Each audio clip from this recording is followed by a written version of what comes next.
Hey, I see people are joining us. We are just on 1:30, so I think we can begin. As you know, we promised you will be done by 10, so there is not time to waste. Today is our final in the current series where we're focusing on what's happening with artificial intelligence in the world of learning. Now, you'll recall we've spoken about generally what we understand AI to be. That was Petra's conversations. We've had a couple of conversations with William Rogers where he's spoken about, firstly, how do we think the role of the facilitator is likely to change? And then he moved on to the role of how assessment practices could change and what assessors could do. And then we asked Vainant and Carin to talk to us about how it's actually going to change the assessment itself and what we assess. And why we've asked two speakers is because this is an area that is probably least clear to all of us. So we really are trying to think about how this is likely to unfold rather than trying to give you a definitive picture. So it's useful to get a couple of perspectives on it. And both Vainant and Carin bring different information to the table to us. So Carin, I'm going to hand over to you. If you can tell us, take us through it. And just a reminder to all of our members joining today, please, this is meant to be interactive, so do engage with Carin, but do so in the chat box. So any questions or comments that you have, please put them into the chat box, and then I will bring them to Carin's attention at what seems an appropriate time. Carin, over to you. Thank you very much for joining. I'm really excited to be here. Thanks, Andy, for the invitation. My name is Dr. Carin Stoltz-Urban, and I think that I have to tell you that I'm currently working in private higher education and have been doing so for quite a number of years. Before that, have been with SAQA and sort of in the early days of the QCTO. So I do bring a little bit of the regulatory perspective, but today's perspective is probably more from a current practice in higher education space. I am the National Quality Assurance Manager across the 6 campuses of the Inscape Education Group.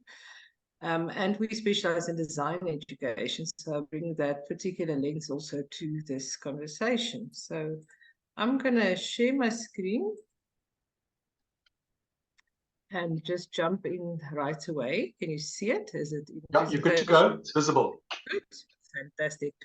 Right, so I think, what I wanted to start with is this is the 3rd session, as Andy has said, and to me it was fascinating. I did listen to both my colleagues, and William painted a picture for us of the future, which was a very exciting, he spoke about bots doing personalized assessments, and I sort of got quite excited about the future of assessment and what AI can bring.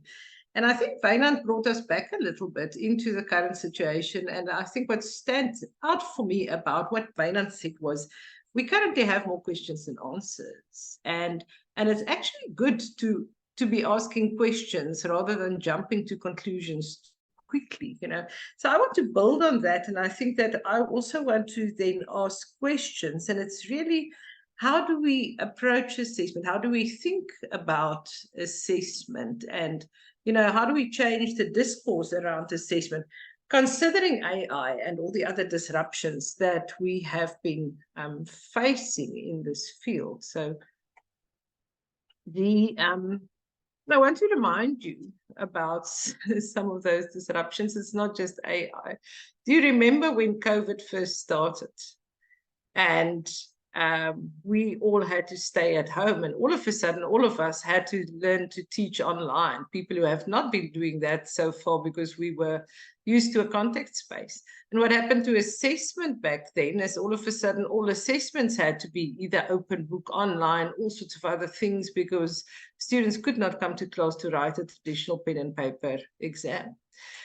And that disruption, well, how did we respond to that? We put all sorts of policing things in place because students will cheat and we have to actually check up on them. So we had these proctoring systems, Proctorio and other proctoring systems. And from a regulatory point of view, that was also like, it's, how are you going to prevent your students from cheating and so on? I found this very interesting study, and I just want to highlight some of the things that Bergman's et al. Found. they placed some cheating students in a cohort, and they sort of wanted to see what happens, you know, who catches on to them. And in fact, none of the cheating students that they placed were picked up by the proctoring system. 1 out of 6 was caught by a human agent. And so, in fact, the sensitivity of Proctorio was actually, according to them, basically close to 0.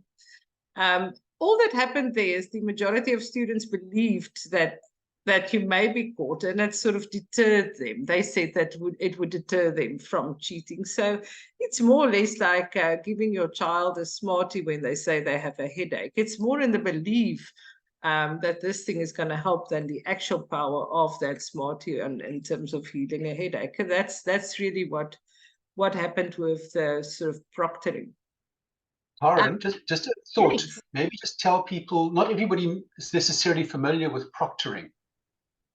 Right, maybe just give a quick description. Yeah, so this sort of electronic system that helps us figure out if a student is cheating, and they have various ways of doing that. Of course, taking a picture of you every 5 seconds or whatever, checking that it facial recognition, checking that it is you, eye movement. Do you look down too many times during the exam? So in other words, do you have material with you that you're probably looking at, and so on? So it's literally AI checking on you to see that you're not cheating, you know. And I think people thought that it was a very clever idea. But I want to talk more of the philosophy behind that a little bit later. Okay, let's just move on to then AI happened. We've scarcely recovered from the impact of COVID on our teaching and learning, on our assessment, and the next thing hit us, and this was specifically when ChatGPT came out. People were completely hysterical. I think I spoke to a number of academic colleagues, and it was such a big deal. Everybody went into a panic, now students are going to cheat and so on. And you can see that the big universities, even the most fancy universities in the world, the elite Russell Group universities, 8 out of 24 of those universities straight out said that if I catch you using AI during an assessment, that will be academic misconduct. Complete knee-jerk. We responded out of fear. We didn't respond. I would say we reacted out of fear. And again, it's this almost policing thing that we want to do. We're going to prosecute you. We're going to discipline you. We're going to expel you. Don't do this. Don't use this tool. And so I want to go into the reasons why I think people are so negative from the academic space. And I have more experience in ChatGPT than in Bing, and Andy and I discussed this yesterday, that he actually thinks that Bing has a live access to the internet, but ChatGPT for now does not have live internet access. So if you would ask ChatGPT today to give you the 10 most contemporary challenges in assessment today, it would not give you COVID because there's just not enough on the internet about the impact of COVID on assessment, and it would not give you AI. The most recent contemporary issues would not be there because it's only trained until 2021. Besides that, remember that ChatGPT and those kind of bots, they collect all data and they cannot differentiate between good and bad, fake news, academic content, and just ordinary rubbish that is on the internet. It's also the whole internet as such is extremely biased, because of who publishes and where they are in the world. So you would struggle to find a real, like an African perspective in most things, because it has a sort of a strangely American-based vibe.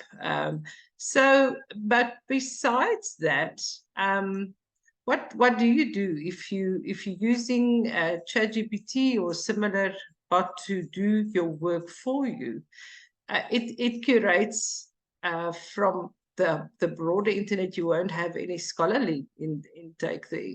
And it lies. It makes up resources. I've actually tried this. It makes up resources. It makes up, if you say cite the resources, it literally makes up things. So in short, what's wrong with ChatGPT or similar bots? It lacks common sense. It's biased. It's inaccurate. It has no long-term memory. And in some cases, and this is from the literature, I did not say this, I read this, that it can appear demonic. Right, so, and then, excuse me for this word, but it is a bullshitter. And then I laughed about it yesterday because I first said it's a liar, and then he said, yes, but a liar would actually care that, this is a lie. And the bullshitter just looks you in the face and doesn't care about what they say is true or false. It only cares that the listener is persuaded. So I have asked ChatGPT to tell me about myself. And it was wonderful because I'm a heart surgeon, apparently, in America. And I'm famous. I've done many, many wonderful surgeries. So I was very happy to learn about that because clearly I do that in my dreams, not in real life, but I'm apparently multi-talented. And it's not even, it doesn't even feel bad when I say, but this is a lie. It's just it simply just gives you what it thinks you want to hear and moves on. So that's obviously very dangerous because what's going to happen is the academic argument can be much shallower and, completely weakened by this sort of curation of poor material. But besides that, I think the other danger, and this is almost a greater danger for me, is, and if you've ever written any research, any research project, if you have had to do a dissertation or anything, you will know that writing is thinking. And when somebody or something else is doing the writing for you, I'm not thinking. So there is a risk that your thinking becomes impoverished and superficial when we outsource our writing to a machine. So in other words, if I don't struggle with that white, with the blank page, if I don't grapple with, how am I going to approach this and try it 3 different ways, and then think, oh no, this is actually not the way I want to do it, and then start again and rewrite. I have not done that grappling. The grappling is actually what happens in the mind to actually make sense, make meaning. And so in other words, you're skipping a step where you're not making meaning. These are all the dangers. Now I can understand that those universities are very upset about this threat to learning, to the quality of education and so on. And yes, we must ban it. But I just want to challenge us there for a second. So if we think maybe a little bit differently about this, and what if we didn't see AI-generated content simply as a threat? What if we looked at it as an opportunity? And instead of having this knee-jerk reaction of banning it all, we actually say to ourselves, wow, students have the opportunity to learn how to use this well. This is a tool that is at our disposal. And what can you do with it? And how can you use it ethically?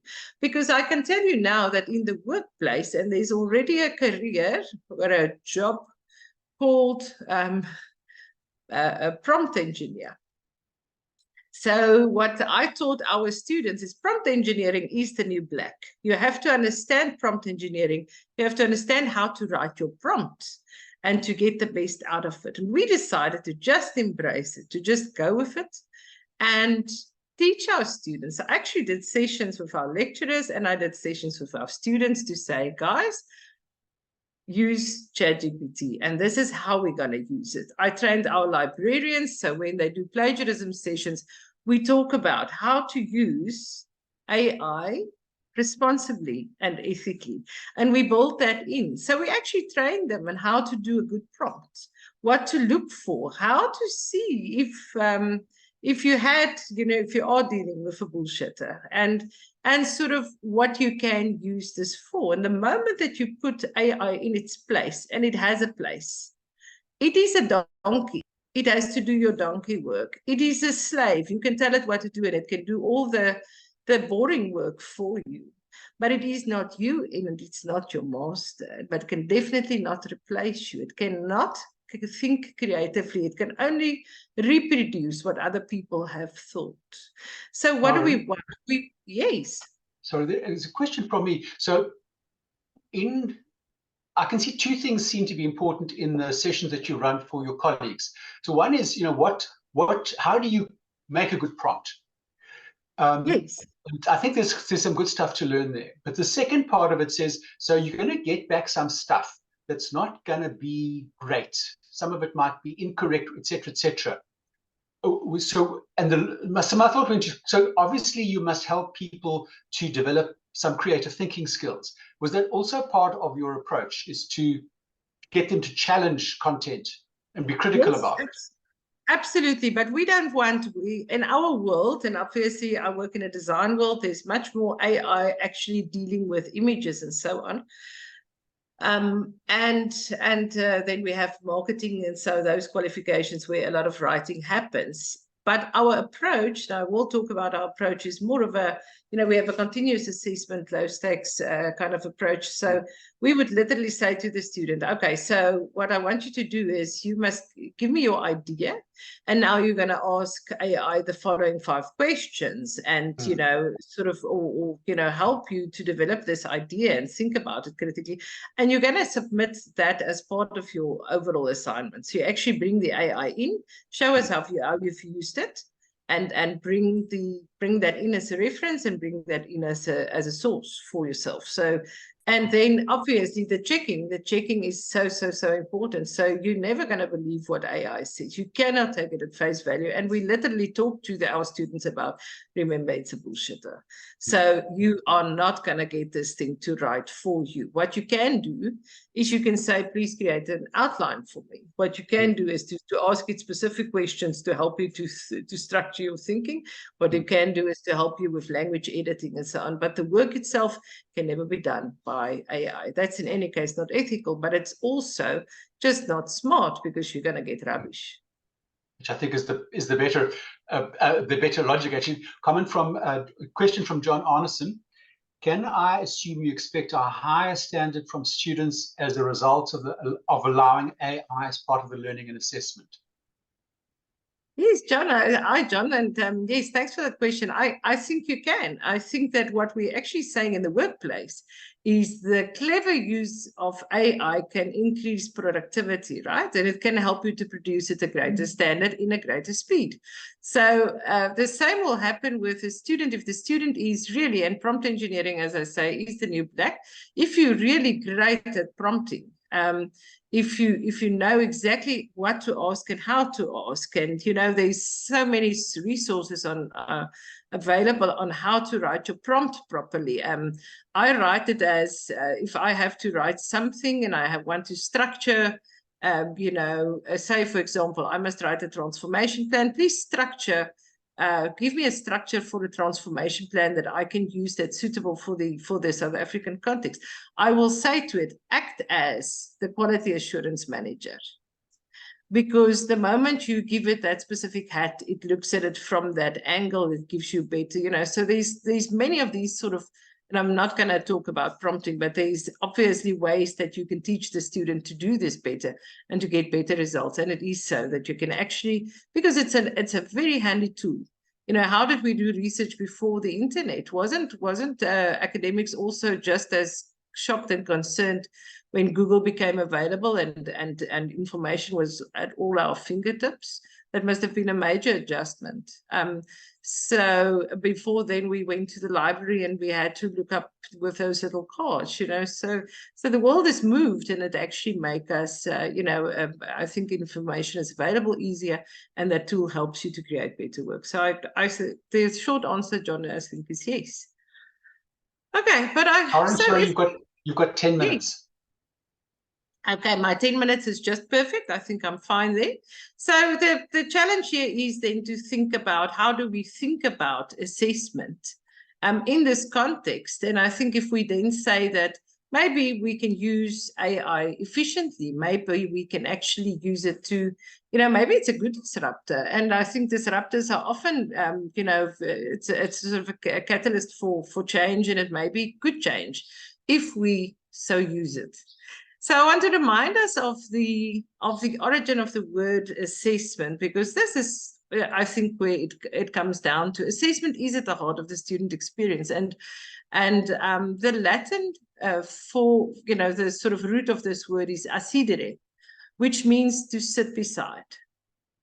Just think about that for a second when we think about assessment. If you stand in front of a class, and the dynamic that will change when you come sit next to somebody, and we look at the same screen or at the same book, and I'm actually talking you through it, there's much more of a partnership happening, isn't it? So assessment is something that we do with the student and for the student instead of to the student. Just think back of what I said about the proctoring systems and how universities want to discipline students who used AI whatsoever. If we think about our student as a partner, and our student is a partner in learning, is this really the signal we want to send to our partners? Is this how you usually treat your partners? By threatening, by sort of policing? Instead of actually embracing with them and saying, as Wynand said, hey guys, we've got more questions than answers. We're figuring this out together, but let's figure it out together in an ethical way. Let's figure it out together in a way that is actually beneficial to you as a student and to us as an institution and to the larger academic context. Can we just partner with our students and actually think about assessment as something that we do for students, with students, and not to students? And I can tell you, I have been a victim of assessment many times, you know, so this is the kind of scenario where I'm talking about if I'm a victim. At the right-hand side, where this, we assume lecturer, very grumpy lecturer, looks at that little flower and it says, too short. Not enough leaves. You get a C minus more. How is that flower supposed to know what to do to grow? How is it supposed to know how to be better or do better if that is the kind of feedback that it's getting? Whereas on the other side, that guy is actually actively watering the plant and sort of helping it to grow. Isn't that what education is about? Isn't that what the assessment process should be about? Right, so can we take assessment into the 21st century? That would be my question. Look at those old-fashioned school benches there, and this sort of way that we've been doing assessment for thousands of years, I think, was literally the pen and paper. You have to memorize everything. And who wins in a traditional exam? The person with the greatest ability to memorize. Is it the smartest person? Not necessarily. Is it the person that will do the best in the workplace? Mostly not.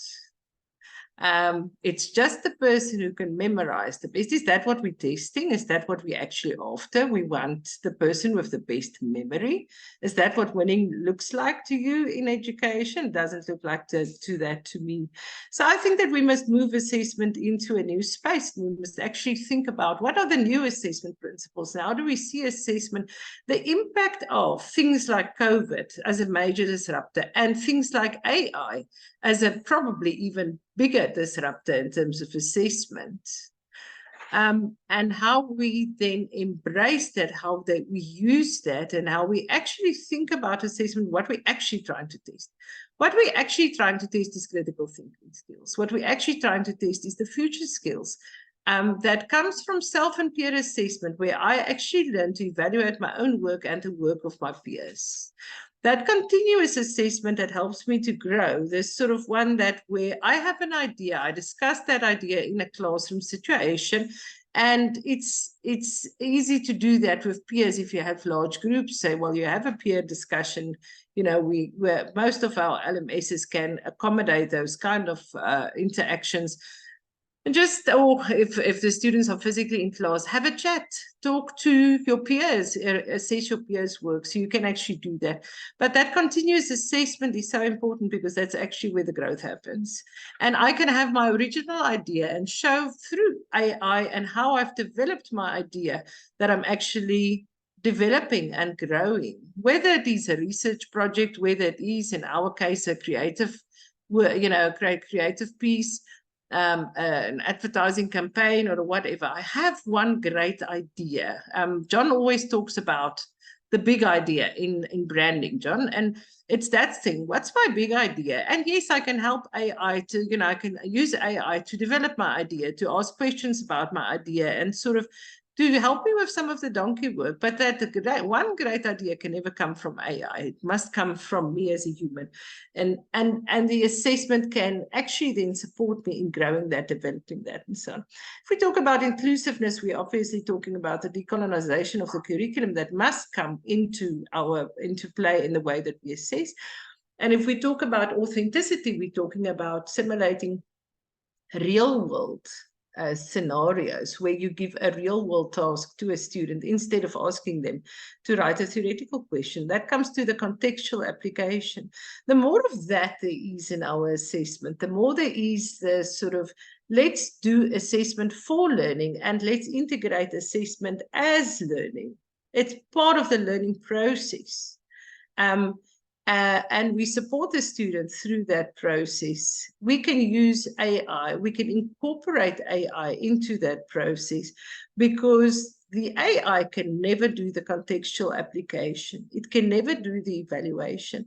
Last thing I just want to say, and it's about Bloom's taxonomy. I've heard somebody say recently that the original Bloom's, I don't know, if you know Bloom's taxonomy, is obviously the way that we look at cognitive demand in learning. The original Bloom's had evaluate right at the top, and it was later changed to have create at the top. And somebody called for perhaps thinking about, should we change Bloom's to the original Bloom's, where evaluate becomes the top skill again, because at the moment we're looking at creating, but AI can create. It cannot create in the same way as human can, but it cannot evaluate. And I think the top skill that our new student in the student of the future and the work of the future will need is to evaluate. We confronted with a lot of information. There's no longer the need for us to memorize anything. Everything is at our fingertips. How often do you memorize anything? I often wonder what the part of my brain that used to have to remember phone numbers is used for nowadays, because it's just not necessary to memorize anything, is it? So why do we expect that from students? Why is this the way that we still assess? So I think our challenge is, let's bring assessment into the 21st century. Let's embrace AI and let's see how we can use these disruptors to have an even better and a much more future fit assessment practice. Carin, then there's a comment and a question. There's a comment and a question from Brynma Rose. Please. Comment: I like the idea of assessment embracing AI. It will enable us to move with change, and the more we educate ourselves about AI, the more we will see the opportunities within, which I think is very echoing what you're saying. And then there's a question from Angela Schultz.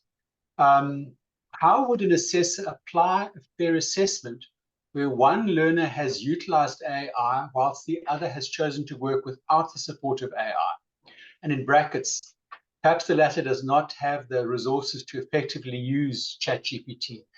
Do you have any thoughts or comments on that? Well, we've used it so far in group work very effectively, where we actually instruct the student to use AI and to incorporate what they've used, both their prompts as well as the results. ChatGPT, the version that we require of them to use, is the free one. So there's no additional resources because we do expect students to have a laptop and access to the internet in order to study with us. So I think that it probably depends on your student population and who you are working with. But in our case, there was there was no equity in terms of the expectations, because we don't expect them to use a paid version at all. And we actually make that, it's sort of the training happens in the classroom. We have had very good results with that, where the students then literally had to submit the prompts and and what they found, the findings as part of the assessment. But I'm guessing it's gonna depend on your student population and obviously the level of the student as well. I think it's a very interesting question. It's almost like saying, if not AI, there might be other resources available to some learners and other learners for some reason don't access them. And is that fair or not? I don't know that I have an answer. Yeah, well, I must say, I think we had that debate during the COVID period as well, because social justice became a real big issue for us in all the debates about COVID and the impact of COVID on education. I think that's a completely different session. Maybe, you must have me back at a later stage and we talk about social justice and assessment, because that's also a very interesting topic. So we're just on 1 minute past, so let's bring it to a close. Thanks everyone for joining us. Carin, this has been really interesting. Thank you so much for giving us your thoughts. We really appreciate it. You're so welcome. Thanks, Andy. Thanks for the opportunity. Thanks, John. Thanks, everyone. And by the way, there's CPD points available in the chat box. Please, if you need them, please choose them. Thanks, everyone. Bye-bye.